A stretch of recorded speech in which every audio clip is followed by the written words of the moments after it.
नमस्कार, तुम्हा सर्वांचं आपल्या स्टडी पॉइंट या यूट्यूब चॅनलमध्ये स्वागत आहे। तर लाडक्या बहिणींना नोव्हेंबरचा हप्ता जमा होण्यास सुरुवात झालेला आहे।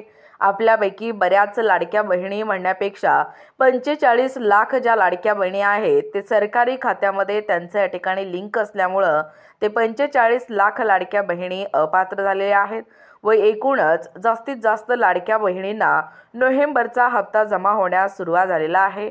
आपल्यापैकी काही लाडक्या बहिणी अशा आहेत की ज्यांना नोव्हेंबरचा हप्ता जमा झाला किंवा काहींना नाही, याची कारणं देखील पाहणं तितकंच महत्त्वाचं आणि गरजेचं आहे। बघा, ज्यांना नोव्हेंबरचा हप्ता जमा झालेला नाही त्याची नेमकं कारणं काय असू शकणार आहेत। सर्वांना माहीतच आहे, पहिलं आपली जी प्रक्रिया आहे ती आहे KYC पूर्ण न करणे।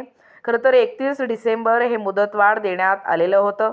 याच 31 डिसेंबरच्या पार्श्वभूमीवर जे कोणी पात्र लाभार्थी महिला आहेत त्या महिलांनी KYC पूर्ण करणं बंधनकारक होतं। तसेच दुसरं आहे कुटुंबातील व्यक्तीला शासकीय नोकरी।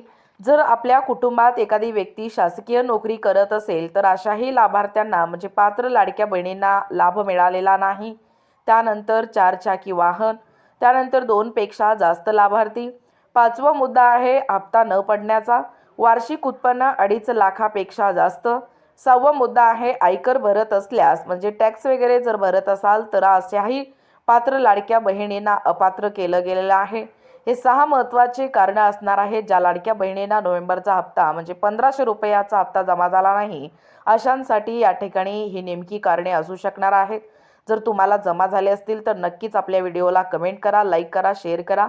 अशाच प्रकारचे नवीन व्हिडिओ आपल्यास पाहिजे असतील तर आपल्या चॅनलवर लगेचच लाईक आणि सबस्क्राईब करायला विसरू नका। भेटूया अशाच पुढच्या नवीन व्हिडिओमध्ये। धन्यवाद।